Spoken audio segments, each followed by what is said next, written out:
Selamat datang di kanal Historia. Di sini Anda bisa menyimak cerita sejarah, mitos, legenda, maupun peristiwa melalui sketsa. Pada edisi kali ini, Historia mengangkat cerita rakyat Sogol, Pendekari Jember, irisan cerita rakyat dan riwayat keluarga. Pada edisi Sogol ini, Historia akan menuturkan versi cerita rakyat dan versi riwayat keluarga.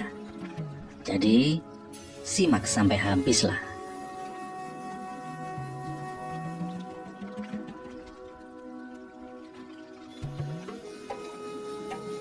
Dahulu kala, prajurit Majapahit datang untuk menaklukkan kerajaan Sadeng. Leluhur kita, rakyat Sadeng, menyambut dengan gagah berani. Rakyat Sadeng siap melawan. Dalam batin leluhur kita, rakyat Sadeng, lebih baik mati berkalang tanah daripada hidup menjadi orang terjajah. Setelah itu, ganti kompeni Belanda datang, membelah laut dengan kapal-kapal besarnya. Lalu dengan senapan dan sangkurnya, orang-orang Belanda itu berlaku kejam. Mereka sangat rakus, ingin menguasai negeri kita. Aku ini anak cucu prajurit Sadeng, tetap memiliki batin yang sama. Lebih baik mati berkalang tanah daripada hidup menjadi orang terjajah. Karena itu, Ditumpi, mengertilah. Batinku ini telah penuh terisi oleh niatan melawan penjajah Belanda dan semua centeng-centengnya. Jadi kamu, Ditumpi, jangan ikuti langkahku. Ini terlalu bahaya untukmu. Kang Sogol minta aku mengerti, tetapi Kang Sogol tidak mau mengerti perasaanku, jawab Tumpi.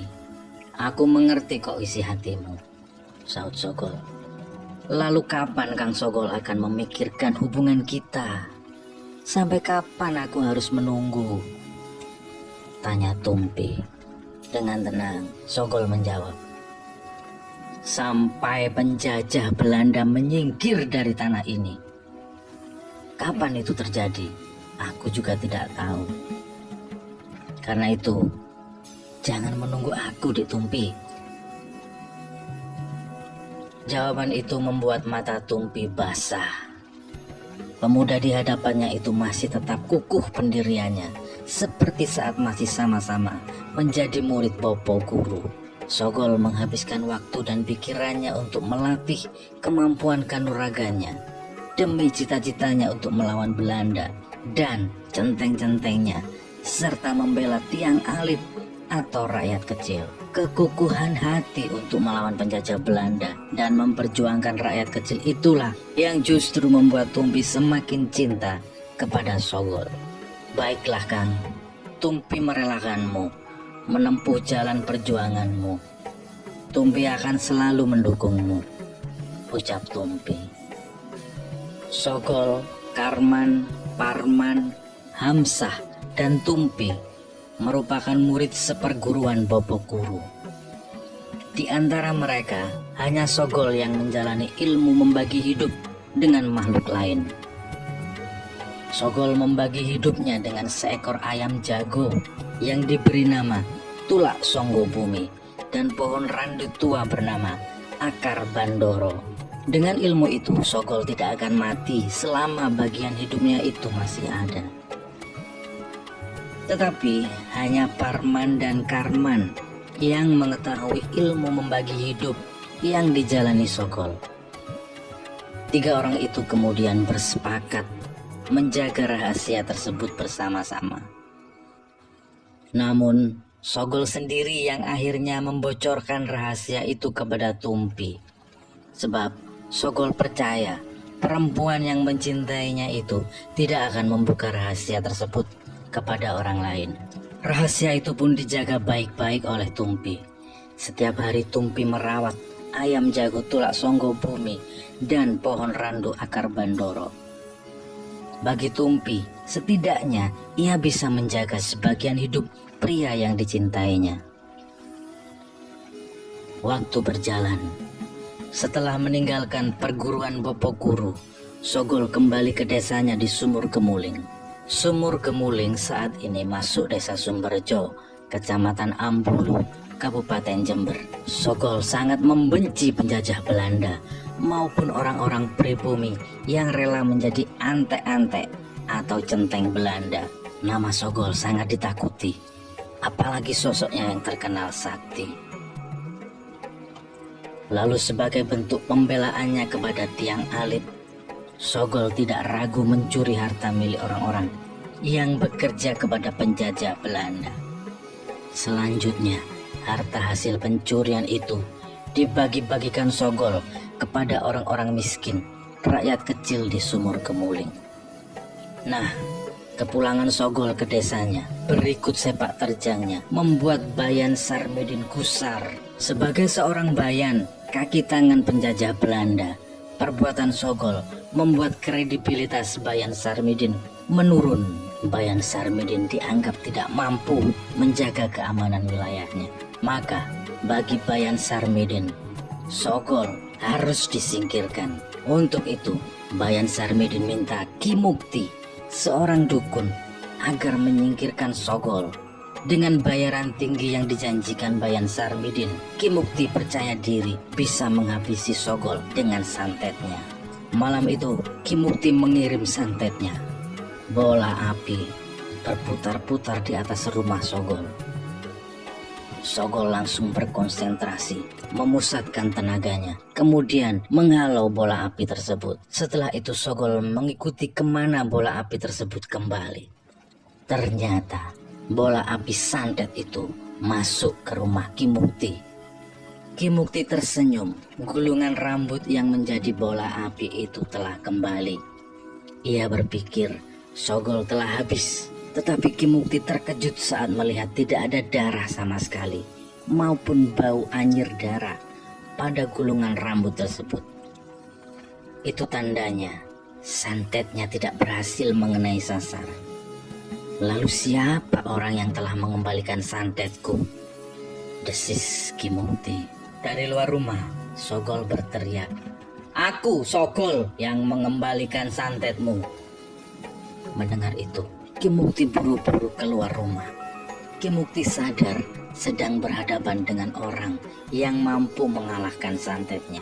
"Kalau santetku tidak bisa menghabisimu, maka tanganku sendiri yang akan mengirimmu ke akhirat, Gol," bagi Ki Mukti. Lalu Ki Mukti membabi buta menyerang Sogol. Tetapi tidak ada satupun serangannya mengenai tubuh Sogol. Sebaliknya, satu pukulan Sogol mengenai dada Ki Mukti dan membuatnya langsung ambruk muntah darah. Ki Mukti pun tumbang. Bayan Sarmidin melihat dengan mata dan kepalanya sendiri Ki Mukti dihabisi Sogol, maka langsung saja Bayan Sarmidin kabur. Sogol melihat Bayan Sarmidin kabur, Sogol langsung mengejarnya. Sogol jadi tahu Bayan Sarmidinlah orang yang menyuruh Ki Mukti menyantetnya. Bayan Sarmidin kemudian bertemu dengan Parman, teman seperguruan Sogol. Sekeluar dari perguruan, Parman kurang beruntung hidupnya. Ia sampai rela melamar bekerja menjadi centeng Belanda. Karena itu, Bayan Sarmidin yakin akan dibantu jika minta perlindungan kepada Parman. Dan benar saja, Parman tanpa ragu mengiyakan memberi perlindungan kepada Bayan Sarmidin. Meski itu berarti dia akan melawan Sogol, teman seperguruannya sendiri. Tetapi sejak di perguruan, ilmu Parman jauh di bawah Sogol. Karena itu, tidak sulit bagi Sogol untuk menumbangkan Parman. "Maaf Man, bagiku tidak ada tempat layak di bumi ini bagi antek Belanda," kata Sogol di hadapan jasad Parman. Setelah itu, Bayan Sarmidin kembali dicekam ketakutan. Parman telah dihabisi oleh Sogol. Siapa lagi yang akan melindunginya? Pikiran Bayan Sarmidin kemudian jatuh pada satu nama, yaitu Karman, yang juga teman seperguruan Sogol.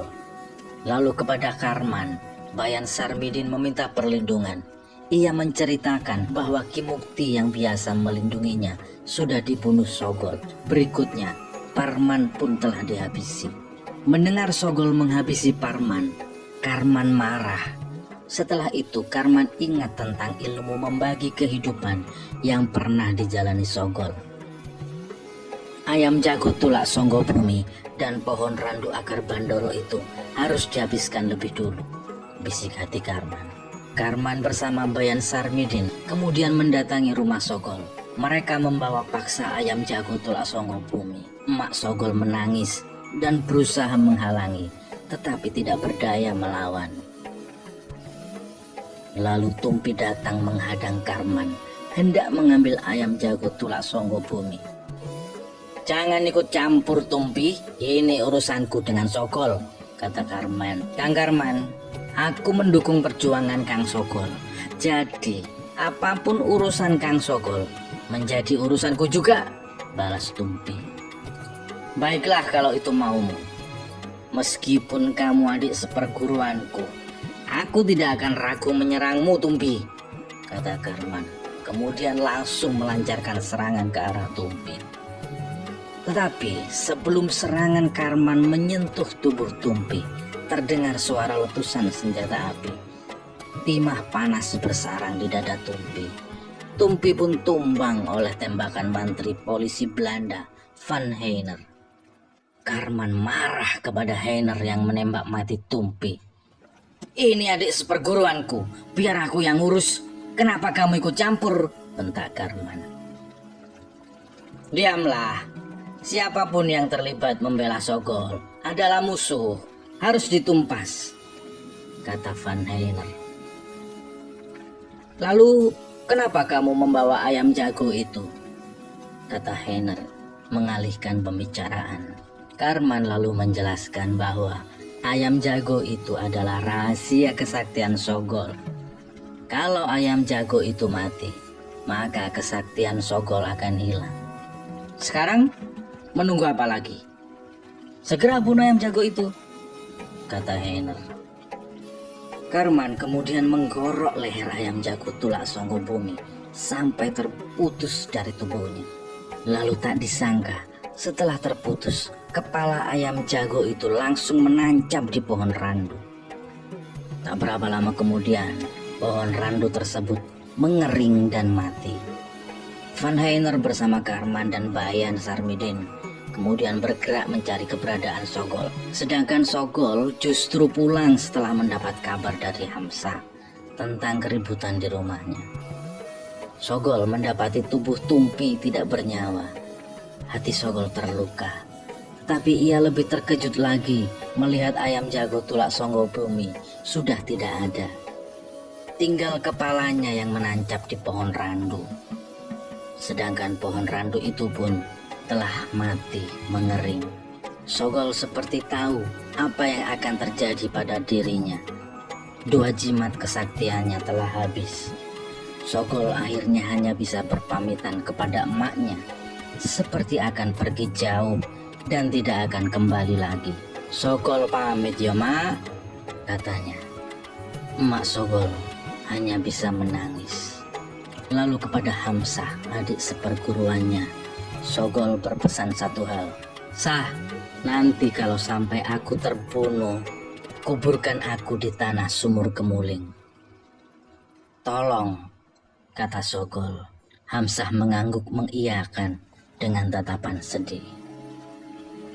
Selanjutnya, perjumpaan Sogol dengan Van Heiner dan pasukannya tidak terhindarkan.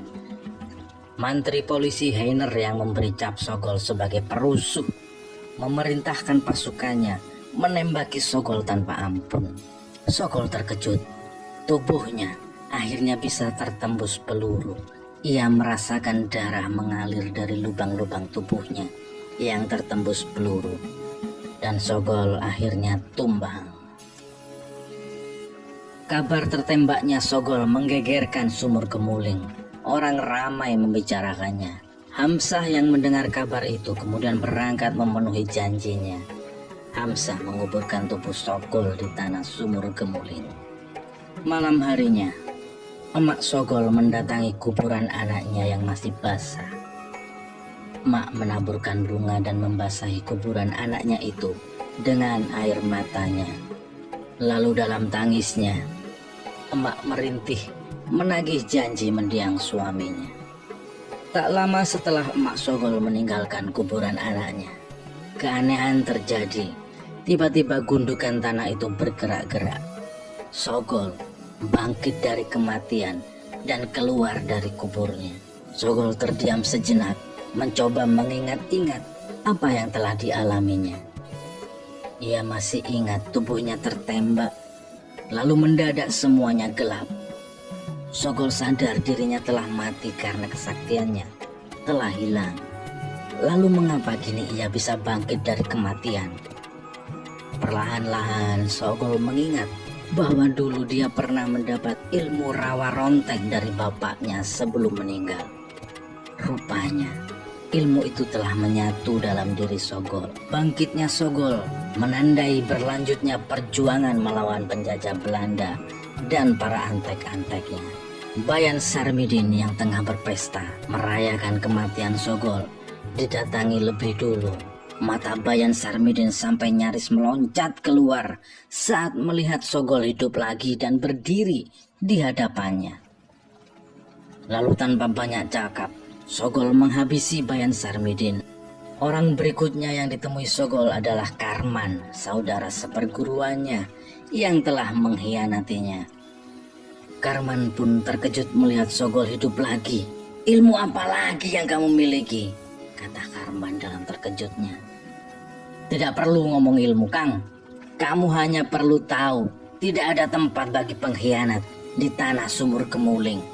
Meski itu kamu, saudara seperguruanku sendiri," bentak Sogol, lalu langsung melancarkan serangan ke arah Karman. Karman pun tumbang di tangan Sogol. Belum lagi pulih lelahnya setelah bertarung melawan Karman, Sogol kembali harus bertarung. Serentetan tembakan mengarah kepadanya. Ternyata Mantri Polisi Van Heiner bersama pasukannya kembali memburu Sogol setelah mengetahui kematian Bayan Sarmidin. Pasukan Van Heiner memberondongkan tembakan ke arah Sogol. Tetapi Sogol bukannya lari, melainkan malah menerobos tembakan pasukan Van Heiner dan menghabisi mereka satu persatu. Peluru-peluru yang mengarah ke tubuhnya hanya bisa mental berjatuhan. Van Heiner melotot matanya melihat Sogol menerobos hujan peluru. "Manusia apa ini?"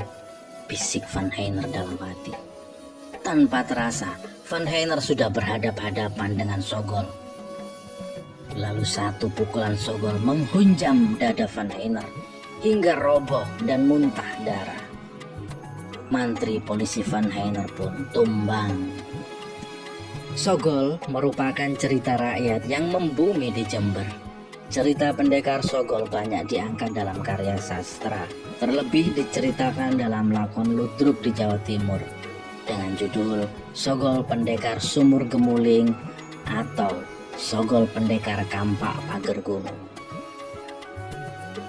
Pada tahun 2019, fragmen Sogol Pendekar Sumur Gemuling pernah diangkat oleh Duta Kesenian Kabupaten Jember dalam pentas drama tari di Anjungan, Jawa Timur, Taman Mini Indonesia Indah di Jakarta. Cerita Sogol yang diangkat dalam drama tari itu juga berbasis cerita rakyat. Serupa dengan cerita rakyat yang lain, cerita rakyat tentang Sogol juga memiliki beberapa versi. Alur cerita dan nama-nama tokoh dalam cerita rakyat Sogol Pendekar Sumur Gemuling cukup banyak yang berbeda. Salah satu perbedaan alurnya ialah tentang akhir hidup Sogol. Di salah satu versi cerita rakyat, hidup Sogol diceritakan berakhir dengan cara dipancing masuk sungai.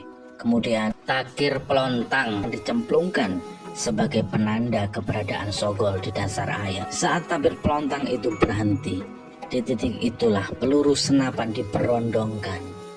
Sogol pun mati.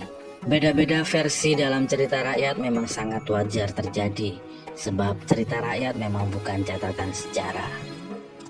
Namun, tokoh Sogol dipastikan bukan sekedar cerita rakyat, melainkan seorang tokoh historis. Sosoknya benar-benar pernah ada, bahkan kerabatnya pun masih ada sampai saat ini. Sogol versi cerita rakyat dibanding versi riwayat keluarganya memang ada yang beririsan. Dengan kata lain, ada bagian yang sama, tetapi tidak sedikit pula bagian yang jauh berbeda. Nah, berikut ini cerita Sogol berdasar kesaksian Suparman, yaitu menantu keponakan Sogol kepada pelacak sejarah Batara Sabta Prabu alias Mas Blangkon Jember. Jika cerita rakyat Sogol hidup di era penjajahan Belanda, maka berdasar riwayat keluarganya, Sogol hidup di 2 hingga 3 dekade pra kemerdekaan hingga dekade awal kemerdekaan Indonesia. Sogol hidup di desa Sumberrejo, masuk kecamatan Ambulu, Kabupaten Jember. Di desa itu ada sebuah sumur tua bernama Sumur Gemuling, yang kemudian menjadi penanda desa tersebut. Sedangkan Kampak Pager Gunung disebutkan sebagai tempat persembunyian Sogol. Ada 2 nama sama dalam cerita rakyat yang juga disebutkan dalam penuturan Suparman, yaitu Tumpi dan Hamsa. Keduanya adalah teman Sogol saat mondok, sekaligus teman akrab Sogol yang selalu mendampingi di Sumur Gemuling. Sogol muda mondok dan menjadi santri di pesantren Tebu Irang. Saat pulang dari nyantri, Sogol berempati kepada orang-orang miskin. Sogol ingin membantu mereka. Maka yang dilakukan Sogol hanyalah meminta kepada orang-orang kaya secuil hartanya, lalu dibagi-bagikan kepada orang miskin. Namun di saat yang sama, sering terjadi pencurian dan perampokan yang dilakukan oleh orang lain. Ironisnya, pencuri dan perampok itu mengaku diri sebagai Sogol. Sebab jika mereka mengaku sebagai Sogol, tidak ada yang berani menangkapnya. Maklum, karena kesaktiannya, saat itu banyak orang takut kepada Sogol. Pencurian dan perampokan oleh orang-orang yang mengaku Sogol menjadi perhatian serius polisi perintis saat itu. Sogol akhirnya menjadi buruan polisi. Sogol pun bersembunyi di hutan-hutan. Suparman meriwayatkan bahwa Sogol memang punya kesaktian, kebal bacok, tidak mempan ditembak, dan memiliki kemampuan berlari yang sangat cepat, bahkan seperti orang menghilang. Suatu waktu, Sogol pernah hendak menikah, tetapi dijebak agar bisa ditangkap. Jebakan itu berhasil. Sogol dikepung polisi, tetapi bisa menyelamatkan diri dengan cara nyemplung kali. Lalu meski diberondong tembakan, tidak ada yang melukai tubuh Sogol. Lalu demi bisa menangkap Sogol, polisi ada menyiksa emak Sogol agar bersedia membocorkan rahasia kesaktian Sogol. Tetapi emak Sogol memang tidak tahu rahasia kesaktian Sogol. Setelah itu Sogol kembali bisa dikepung dan lagi-lagi nyemplung kali. Kali ini polisi memberondongkan peluru di titik Sogol nyemplung sungai hingga arah lurus mengikuti kemungkinan Sogol berenang menjauh. Akhirnya Sogol kena tembak di bagian kepala. Darah mengucur hingga memerahkan air sungai. Tetapi tubuh Sogol tidak ditemukan. Tubuh Sogol baru ditemukan 7 hari kemudian. Tertembaknya Sogol ini terjadi pada tahun 1955. 3 hari setelah Sogol tertembak, ayam jago putih milik Sogol disembelih untuk selamatan. Tetapi meski sudah disembelih lehernya, ayam jago itu tetap hidup sampai 3 hari. Lalu pada hari keempat, ayam jago itu baru mati.